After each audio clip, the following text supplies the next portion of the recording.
Good evening, folks, and welcome to our public council meeting, the first one for November 4th, it happens to be, of this fine year in the city of Mount Pearl. Council, before you, we have an agenda, and I'd like to motion, please, to adopt the agenda. Moved by Councillor Deputy Mayor Kiley, seconded by Councillor Anto. All in favor? Aye. And those opposed? And that motion's carried. Thank you very much. In recognition of the bear with me now, I'm just trying to get this mouse working here. In recognition of the City of Mount Pearl's commitment to foster respectful and collaborative relationships with Indigenous peoples in the City of Mount Pearl and beyond, we hereby acknowledge that the land on which we gather is the ancestral and unceded territory of the Beothuk and Mi'kmaq. Mount Pearl and the broader metro region continue to be home to diverse Indigenous peoples, including First Nations, Inuit, and Métis. Next item there, council, is the minutes from the last meeting, which was October 21st. And I would ask you to point out, please, any omissions or errors.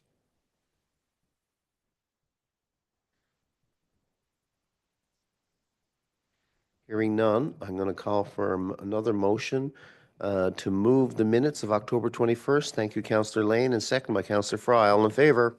Those Aye. opposed? That is carried as well. Any items, folks, coming from the minutes? Any follow-up you want to do is now is the time.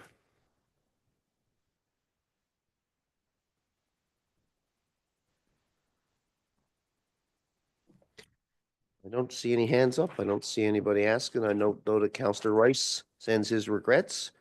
And we're going to move on now to the next part of our council meeting. World Pancreatic Cancer Day, which is coming up November 20th. And you can see from the piece of paper that I'm holding, folks, it looks like purple is the color. And I make a note of that, Mr. Director Batt, just for lighting up City Hall on November 20th. And whereas pancreatic cancer is one of the deadliest forms of cancer with a 5-year survival rate of just 10% and remains the third leading cause of cancer related death in Canada. And whereas pancreatic cancer is often diagnosed at an advanced stage due to vague symptoms and a lack of early detection tools, limiting treatment options and clinical trial access for Canadians, including many, and those who live here in the city of Mount Pearl. Whereas World Pancreatic Cancer Day, which is going to be held on November 20th, unites organizations, advocates, patients, and communities globally in a shared mission to raise awareness, improve outcomes, and honor those affected by this devastating disease. And whereas the Heather Cutler Foundation, a proud member of the World Pancreatic Cancer Coalition, they work tirelessly to raise awareness, drive advocacy, and push for better access to treatments, clinical trials, and national solutions for Canadians facing pancreatic cancer, including right here in the city of Mount Pearl. And whereas our city stands with the Heather Cutler Foundation, the World Pancreatic Cancer Coalition, and communities worldwide in supporting the Light It Up Purple campaign, shining a light on pancreatic cancer and standing in solidarity with patients, survivors, families, and advocates. Now, therefore, be it resolved that the city of Mount Pearl does hereby proclaim the 20th of November as World Pancreatic Cancer Day, and we encourage all of our residents to light up with purple by wearing purple, lighting homes and landmarks, and sharing awareness to honor those affected and help drive urgent change for better care, earlier detection, and improved survival for all Canadians impacted by cancer. Council, I sign that on your behalf.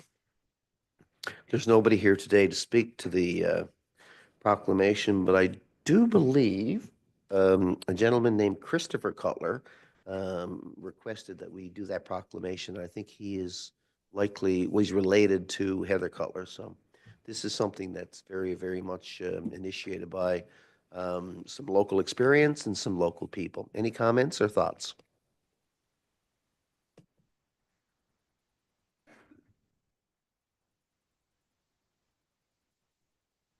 Okay, moving along, no presentations, no correspondence.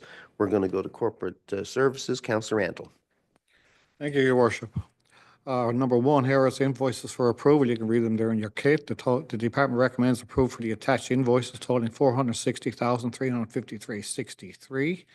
And if you take a look at that in your kit, I won't read them all out, but in particular, there's three there totaling, three different invoices totaling close to $160,000 for Metrobus. So we certainly do support the Metrobus and the Go Bus. And so we resolved that approval be given for payment of invoices totaling $460,353.63, and I so move. It is moved by Councillor Antle, seconded by Councillor Locke. Thank you. Any questions, Council? Hearing none. All in favor? Contrary-minded? And that's carried. Thank you. Back to you.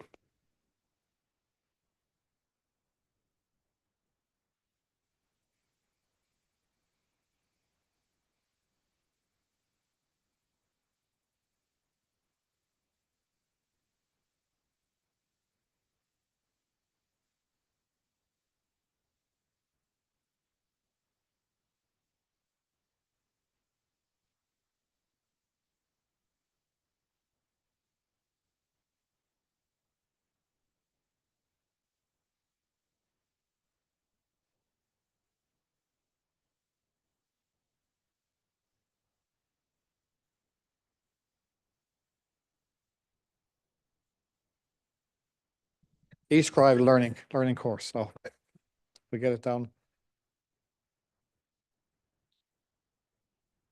Corporate services, payment registers there in your kit. And this is where I got in trouble.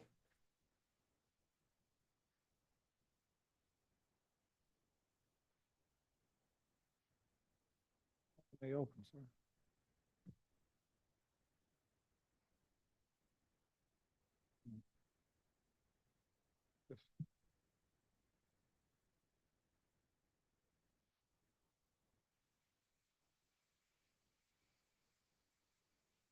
Councillor Locke.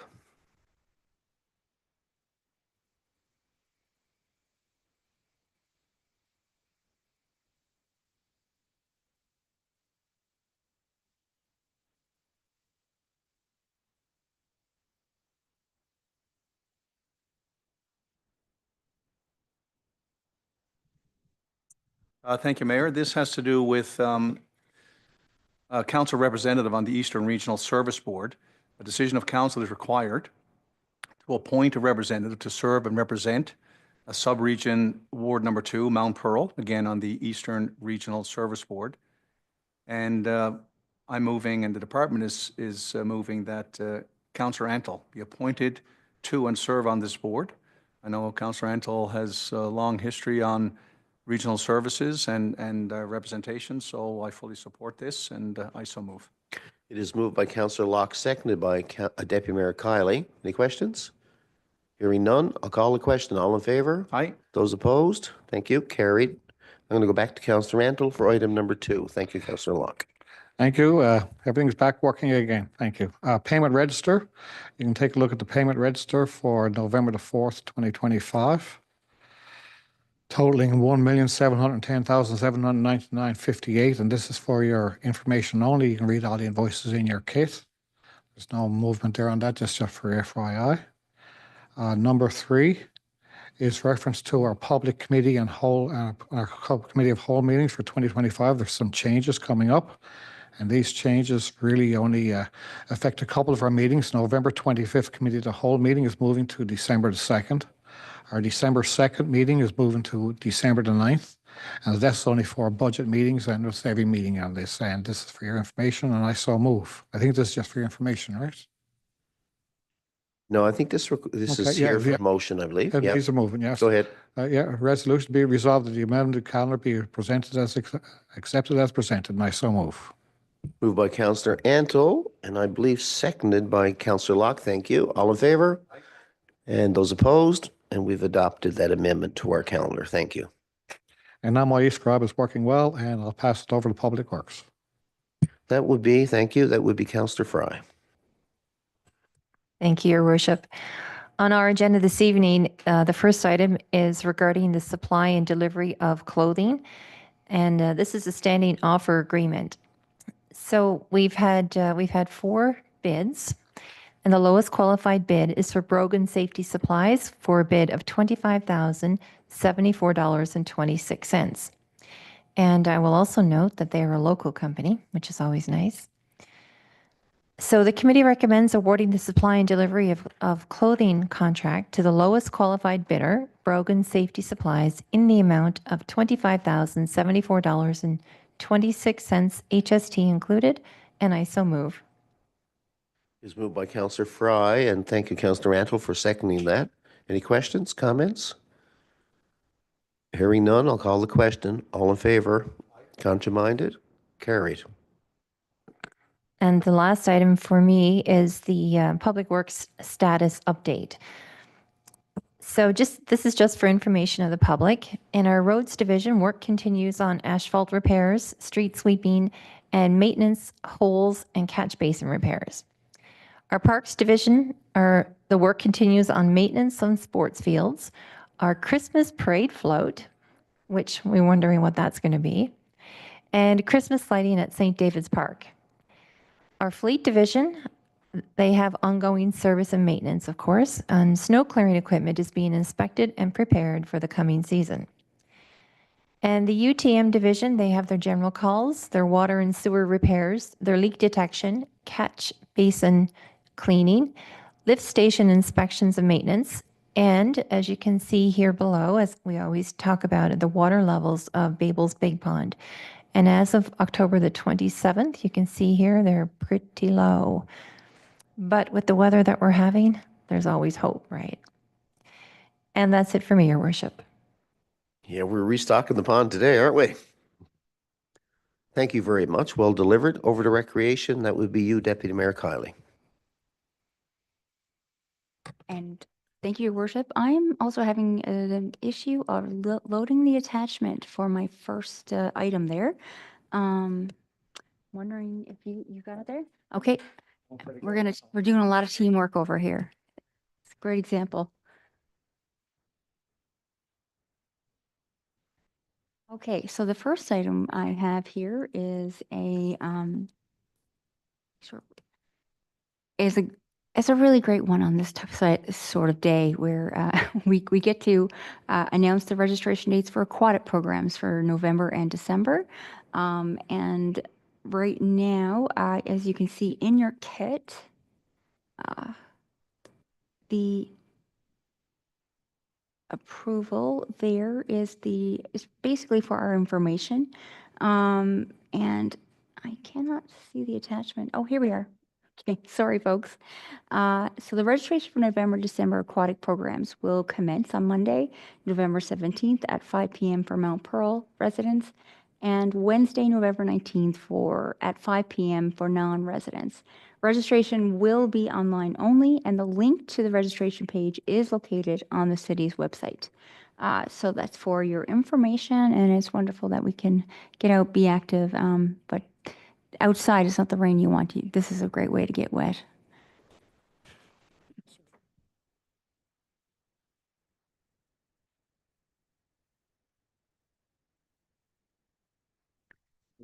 I'm going to utilize my colleague, Councillor Antle's e-scribe for that one as well.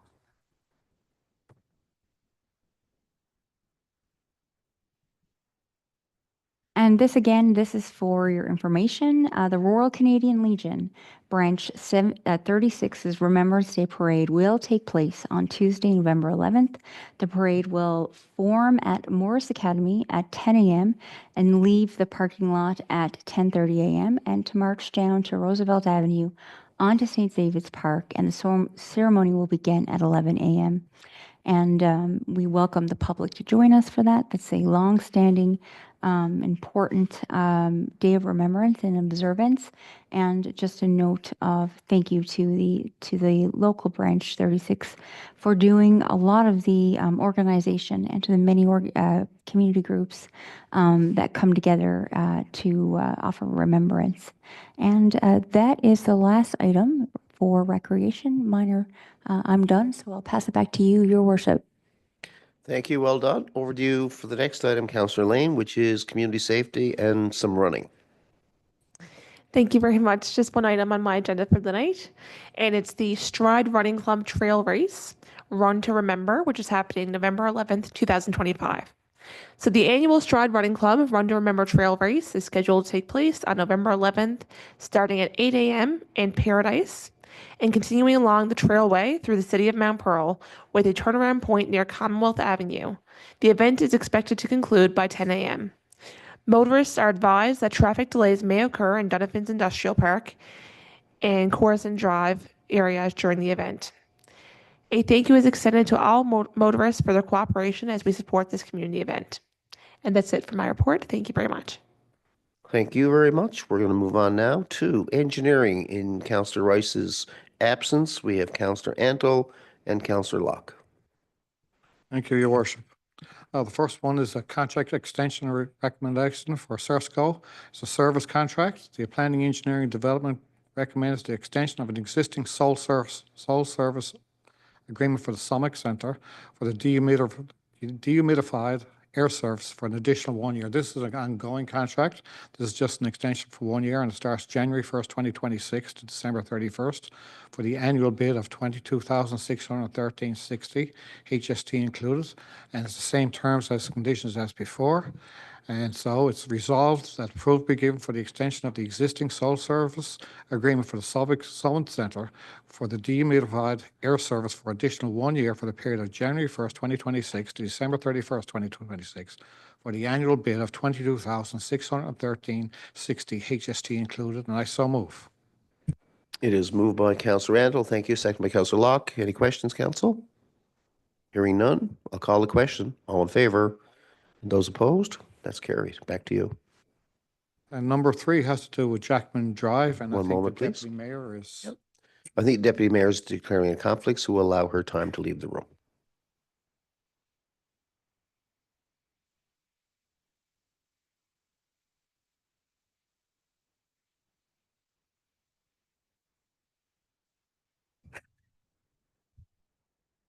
Okay, back to you, sir. Oh, good. And this is to do with Jackman Drive upgrading. It's a contract recommendation.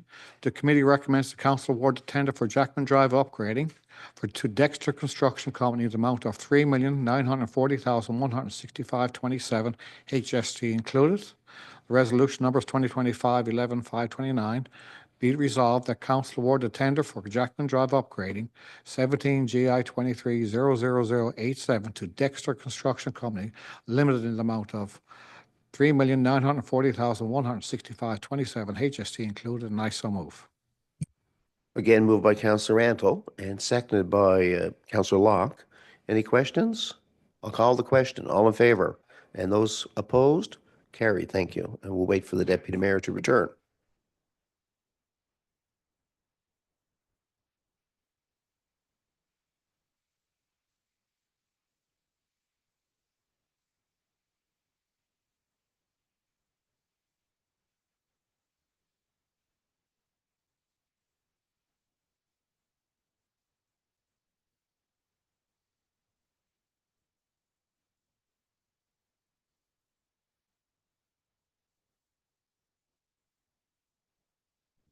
Thank you.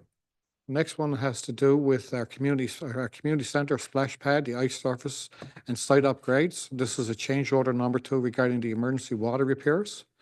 Be it resolved that council approve the contractor change order number 2 payable to JMJ Holdings Limited in the amount of $7,820.73, HSC included, for the amount for the additional work completed as part of the construction contract to JMJ Holding for the design and construction of the new community center splash pad, and I so move.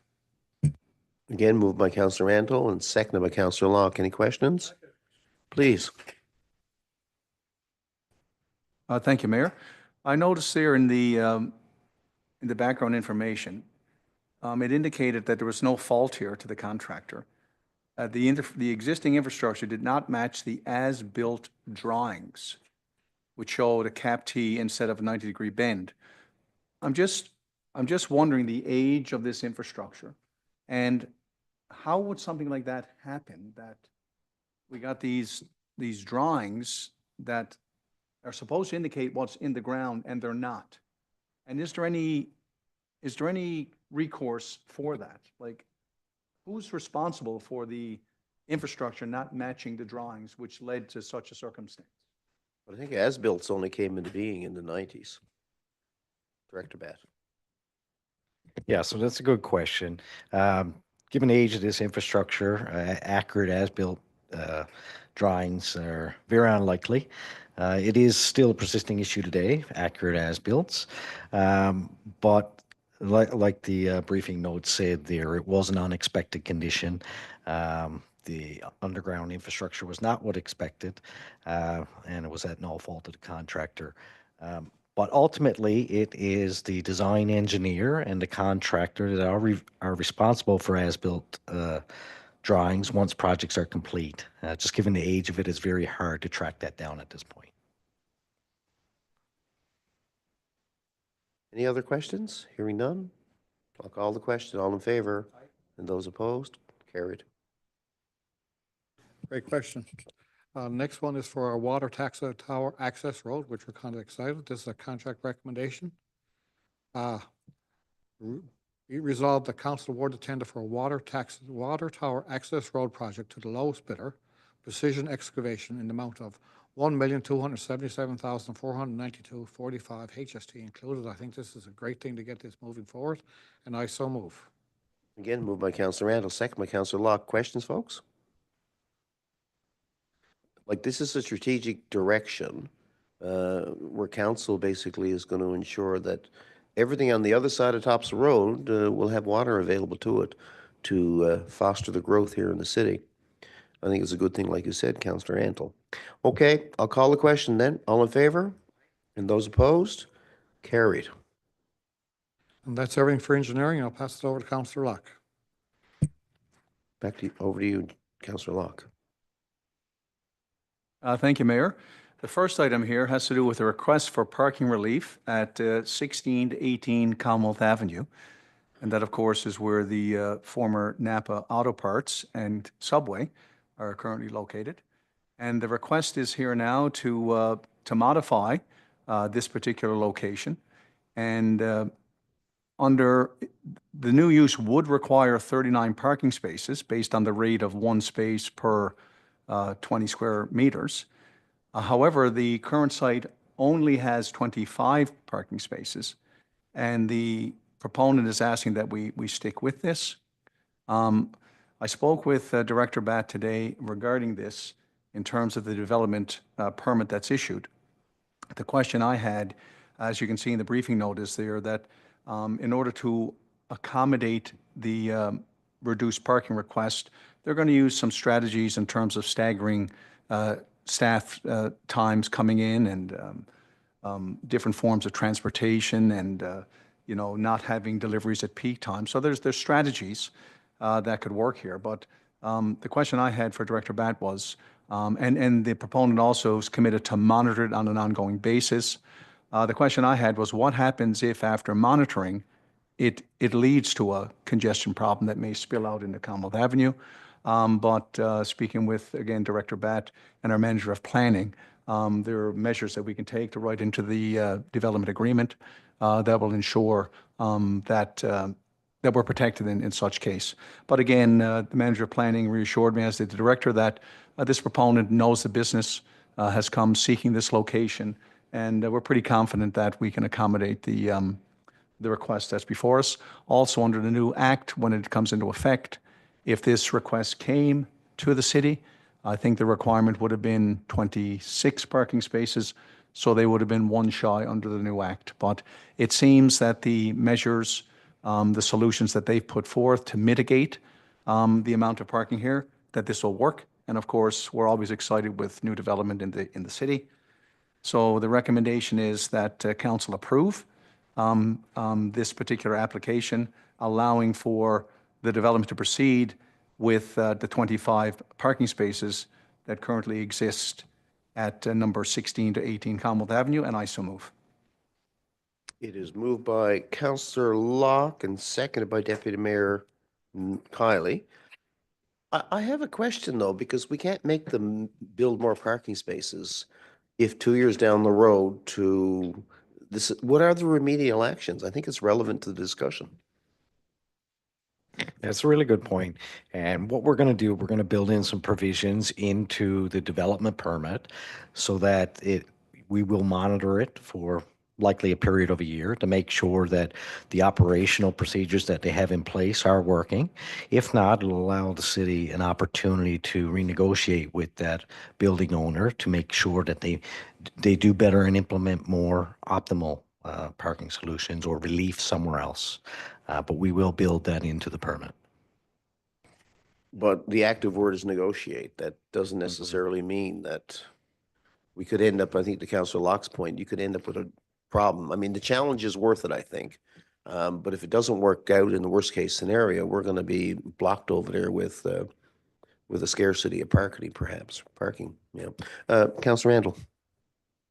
Oh, I think it's a good idea. I mean, we're trying to turn Mount Pearl into a more walkable city and, try to get more business open on Commonwealth Avenue. But it's just precedent setting. How about now I want to open up a new business somewhere on Commonwealth Avenue and I only want to do 50%? How do we move forward on that? Wouldn't say it's precedent setting. Our current act allows us to do this based on sound justification and a business case behind it. Now, our new municipal plan, when that comes into place, it's a focus on parking relief for developers. So, it's matching with our new strategic initiatives of active transportation, more focus on those types of things. So I wouldn't say we're setting precedents. We're following current regulations for those as long as there's a sound business case and we're in keeping with a future municipal plan. Anybody else? Hearing none, I'm going to call the question. All in favor? Those opposed? Thank you. Carried.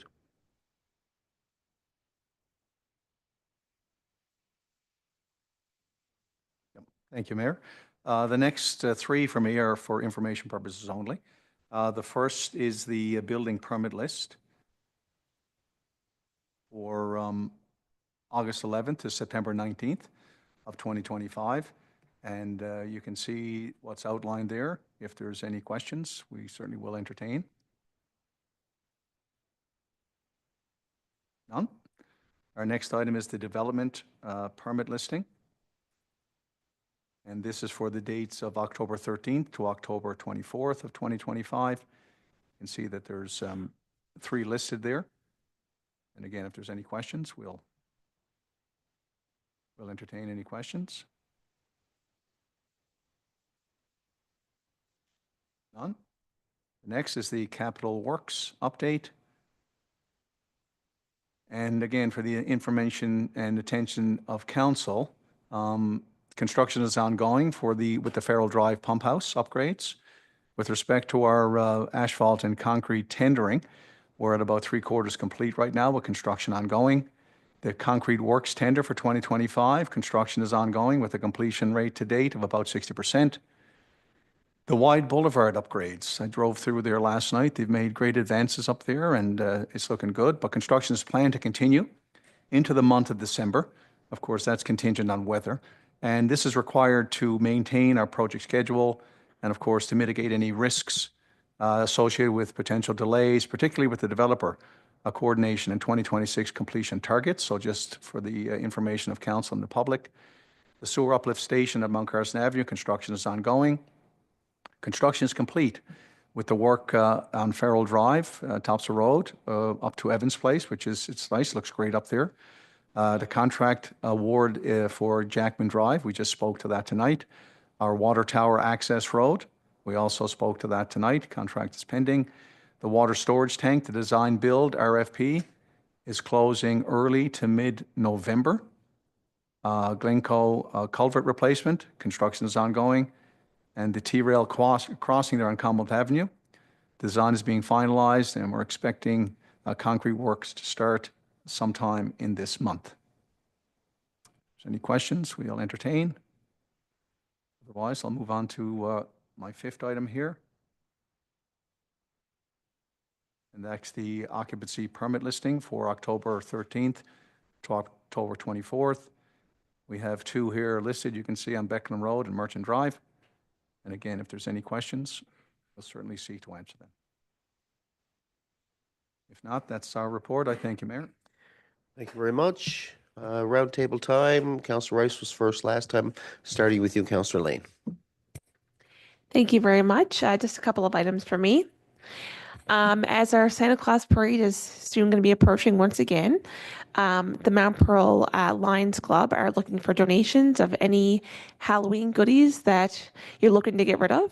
Every year they take those treats and they put them in little loot bags and they give them out to kids during the parade, which the kids are always really excited about. And I know if you're like myself, you have piles and piles of candy that if you don't get out of your house, you're going to end up eating it yourself. So if you're looking to donate it, please contact them. They'll come pick it up. They also have a bin set up at the Summit Center for any donations that can be dropped off there as well. So, oh, at City Hall? Yeah. Okay. City Hall, not the Summit Center. Yeah. Okay. And also, O'Donnell High School for the first time ever are hosting their own Christmas craft fair. And that's going to be happening on Saturday, November 29th from 10 a.m. till 4 p.m. This is their first time doing a fundraiser like this, but they're really excited about it. And the proceeds that they raise will be going towards the prom. So everyone said, go check that out. I'm sure it's going to be a lovely event. Thank you. Thank you very much. And that's a great initiative by the Lions Club. Over to you, Councillor Fry. Thank you, Your Worship. Just two things for me as well. I just wanted to talk about the pumpkin parade that we had on November the 1st. And I want to thank our staff for that because I know it's not just our recreation staff, it's also our public works staff who were there. And they did such a great job. And we even had a zombie flash mob. I've heard of them and I've seen them on video, but to see them in person was pretty cool. I was there. I didn't participate, but yeah. No, it was really great. And the kids that were there really enjoyed it. So you know what? I thought it was a really great event. So I wanted to say thank you for that. And also for a while now, we've been hearing, well, as formerly on the Recreation and Community Safety Committee, I was hearing Director Collins talk about this under 18 girls national hockey tournament, which is now happening. And, there's a lot of work and a lot of planning going into that. And Director Collins, I want to make sure that you get the recognition that you deserve because you sought this out and you negotiated and you brought it to us. And, we went to the opening the other night and it was, are they ever strong? Walking behind the goal, the area there, and they were shooting at it for practice. And it was, they're really amazing and they're under 18. And it was really nice to see. We had the Team Atlantic played Team Quebec, and Team Quebec won. And one other thing, too, I just wanted to mention, the Player of the Game trophies are hand-carved whale tails. And it's so nice. Like it's such a nice representation of our culture. And it was really well done, like class act all the way. So I encourage people to get out and take in some of this hockey because it's really good. And that's it for me, Your Worship. Thank you. That's great. Thank you. No, and happy for us to partner with the town of CBS too for the tournament. I think there's 2 games every day in each facility, right? So it'll be over with Saturday night. So came really quickly and it's going to go very fast. Councillor Locke. Thank you, Mayor. I do echo the comments of Councillor Fry on the game. I took in a game last night. Again, the pace, the speed, the intensity. I left before, I know they tied it up. Or they went ahead, did they, Director Collins? Alberta did late in the game? And where did it end? Alberta did win last night by 1 goal again. Yeah. So Team Atlantic is doing very well. They've lost 2 close games. Thank you. No, the hockey is great, and there's a game tonight at 7:30, depending on how long we are at our budget discussions. I informed my wife I might like to go up and take in another game tonight because the hockey is very, very good hockey. Yeah. I just have one item, Mayor. As you know, my council colleagues know, last week I spent the week in Ottawa as a part of the National Board of Directors for the Federation of Canadian Municipalities, and it was Advocacy Week, and it was kind of neat to see. It was a busy, tiring week, but a good week. The board of directors spoke to almost 100 parliamentarians on Parliament Hill. We were assigned meetings throughout the days and that. And it was very effective. We did it, prior to today's federal budget. And the emphasis was on, we had 4 key pillars. This was a little leave behind that we left for all the parliamentarians, which is very effective. But in speaking with, I spoke with some senators and members of parliament. I spoke with Senator Fabian Manning, Senator Judy White, Senator David Wells, Senator Beth Marshall, MP Carol Anstey from Long Range Mountains, and Tom Osborne, MP Tom Osborne, just briefly at the airport with MP Osborne. But the 4 pillars or priorities that we emphasized was the delivering of municipal infrastructure. And we emphasized that that this budget, Prime Minister Carney asked each department to find, I think, 7% in savings. So we emphasized that we cannot afford any reduction in our infrastructure. We know how important it is to our city here. And the thing in particular, the main push that I addressed in my meetings was that the Canada Community Building Fund, which of course replaced the gas tax funding, we really think that's the most streamlined, most effective way to get money into the municipality. Our ask was not only to maintain it, but to double it and to index it to the GDP. Several of the senators were very open to that. They understood the importance of it. Also, we spoke about the CHIF funding, the Canadian Housing Infrastructure Fund, and the need for that, and also for replacement of ISIP. I think ISIP ended in March of this year. Again, another great fund, billions of dollars put in, and of course we made the case that we need this infrastructure funding to operate the city, which goes in hand with affordable housing. And we made the point that, and we know it full well here, we're doing some projects in the work. We just talked about, Kenmount Hill and Greenwood Crescent, that in order to increase the housing, because again, Prime Minister Carney has committed to 500,000 homes a year for the next 10 years. Well, that can only happen if we have the in-ground infrastructure. And again, they were aware of that and sensitive to the fact that we do need the money to put that infrastructure in place. So that was our second priority. The third priority was safer communities. And again, I met with council colleagues from right across this country, from the 3 territories and every province. And community safety is a national issue, and that was resonated loudly and clearly with our parliamentarians. That we can't do it alone as municipalities. We need increased funding, increased resources, and again, that also was well received. And of course, the last was climate change and of course extreme weather.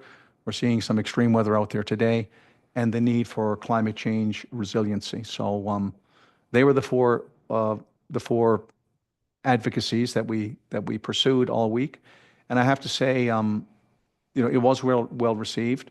FCM sort of encouraged councillors to bring their own local stories, and of course, I celebrated all the great work that we're doing here at the City of Mount Pearl, and all the great initiatives brought forth by our staff. I talked about our leak detection. I talked about our great recreation facilities with green energy and our eco-chill and our capturing of our rainwater. And of course, I spoke of our urban forestry plans. So it was a great week.